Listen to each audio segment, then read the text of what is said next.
Es miércoles y a pocos minutos de la una es buen momento para una sugerencia literaria. La librería de Ángela, un refugio literario y cultural.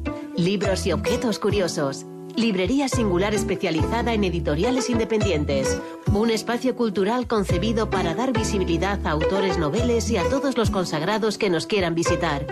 Organización de eventos socioculturales, presentaciones de libros, firmas de ejemplares, recitales de poesía y lecturas de relatos, charlas, coloquios y filandones. La librería de Ángela, un lugar para soñar. Calle de los Herreros 38, Benavente. Síguenos en Instagram. En Hoy por Hoy abrimos en los próximos minutos un espacio dedicado a los libros con la recomendación de Joaquín Posado, que hoy nos trae una novela finalista al Premio Planeta de 2021 y situada en un momento desde luego crucial de la historia en Alemania y en el mundo. Joaquín, muy buenos días. Hola, Carlos, ¿qué tal? Muy buenos días. Aquí estamos. ¿Cuál es la novela que nos traes hoy? Pues Últimos días en Berlín, de Paloma Sánchez Garnica. Un novelón. Ahora vamos a entrar de lleno con ella porque la autora es una madrileña que nació en el 62, estudió Derecho y Geografía e Historia. De hecho, llega a trabajar como abogada, pero pronto dejará todo para dedicarse de lleno a escribir, que es su gran pasión.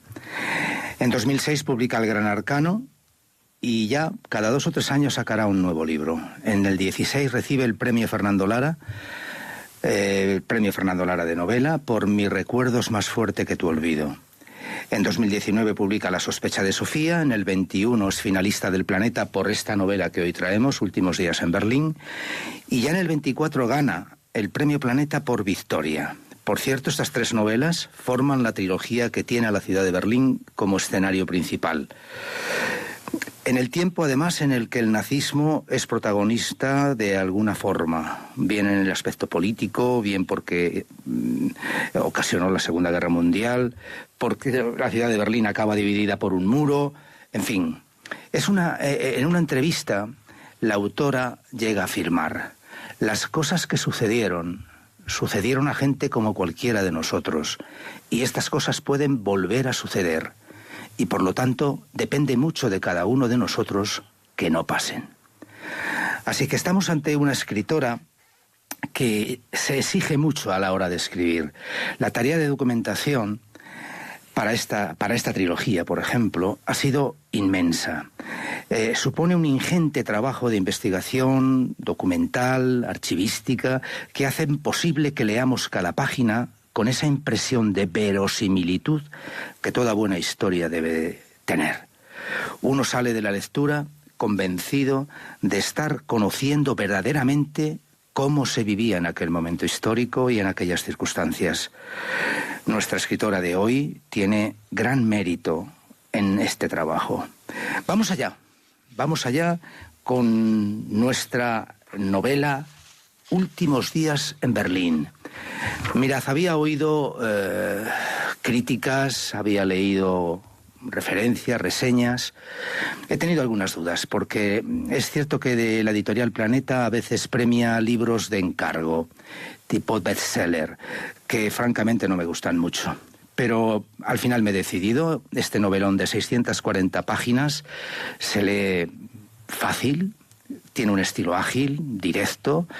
Además hay un narrador que nos facilita la comprensión de la trama y que también nos da una valiosa información del contexto en el que viven nuestros protagonistas. Nuestros protagonistas de ficción, por supuesto, como Yuri Santa Cruz, Claudia o Krista, que son personajes imaginados. Pero es cierto, ellos son personajes producto de la imaginación, pero lo que viven en Berlín, en San Petersburgo, en Moscú, en otras ciudades europeas, tiene gran cercanía con la realidad que se vivió entonces, entre 1933 y 1945. De ahí que sea tan creíble. Antes hablábamos de la importancia de documentar bien una historia. El protagonista, el hilo conductor de la trama, es Yuri Santa Cruz, un empleado de la Embajada Española en Berlín que llega a esa ciudad en pleno auge del nacionalsocialismo hitleriano, y lo primero relevante que le pasa tiene que ver con que presencia a un grupo de nazis apaleando a un joven al que le llaman basura, escoria comunista, etcétera, etcétera. En fin, eso se produce el famoso día del desfile de las antorchas por Berlín. Sabremos que Yuri nace en Rusia, que es hijo de un español, Miguel, que trabajaba también como agregado de la embajada en aquel país, y de Verónica, una bellísima rusa. Le acompañamos en su adolescencia traumática porque en aquel país estalla la revolución bolchevique. Su familia se desmembra, su madre y su hermano se quedan en Rusia, y él, su padre y una hermana llegan a España. De ahí, precisamente, se desplaza a Berlín en el momento en que se sitúa la acción. Yuri va a conocer de primera mano aquella sociedad narcotizada por el ideario nazi. Él asistía curioso a los excesos que el régimen cometía, pero seguía confiando en el Estado de Derecho. Alemania era una democracia, con parlamento, con leyes, pero muy pronto deja de serlo. Y casi nadie hacía nada. Bueno, algunos sí. Es muy ilustrativa la figura de Fritz, un periodista valiente que confiaba que, por contar la verdad, nadie iba a perseguirle. En fin, él verá que se equivocó. Se dará cuenta que se está equivocando cuando le detienen. Acabará desapareciendo. Y la gente seguía mirando para otro lado. Hay un pasaje en la página 240 que me sobrecogió. Dice así: este es mi país, Yuri. A pesar de todo lo que está pasando, amo a Alemania. Me siento alemán de corazón. Hay muchos premios Nobel alemanes. Los mejores músicos de la historia son alemanes. El pueblo alemán es culto. Y la cultura debería ser un escudo contra la perversión de la política y sobre todo de estos que ahora la dirigen. Me niego a aceptar que los que pretenden doblegar nuestra libertad de pensamiento nos estén ganando la batalla. En fin, como ves, Carlos, está aludiendo a algo que todos podemos pensar. Hay un capítulo que tiene una cita preciosa. Dice: lo único que se necesita para que el mal triunfe es que los hombres buenos no hagan nada. Bien, en ese contexto, la autora ha querido separar algunos capítulos con citas de los principios de propaganda de Goebbels, con muy buen criterio, pues hoy, date cuenta, estamos viviendo en la vida política, no solo en España, lo escuchamos en Estados Unidos, pero lo escuchamos en Europa, la aplicación más o menos afortunada de aquellas recomendaciones del ministro de propaganda de Hitler, el hombre con más poder a su lado. Mirad, leer esta novela es adentrarse en una historia de amor y de guerra. Hay, es cierto, un hombre en el centro, Yuri, pero las mujeres acabarán teniendo mayor importancia y todo el protagonismo son Claudia y Krista. Ellas acaban siendo, por cierto, las más agredidas cuando la violencia se dispara y son también las más fieles cuando los sentimientos se confunden. Os la recomiendo encarecidamente, es una gran novela, estupenda para divertirse este verano, aprender sobre la condición humana y la deriva de los pueblos. Estamos en tiempos convulsos, también hoy, cuidado. Cada vez que oigo acusar a los inmigrantes de algo, recuerdo que eso mismo hacían los nazis con los judíos. Ya sabéis con qué consecuencias.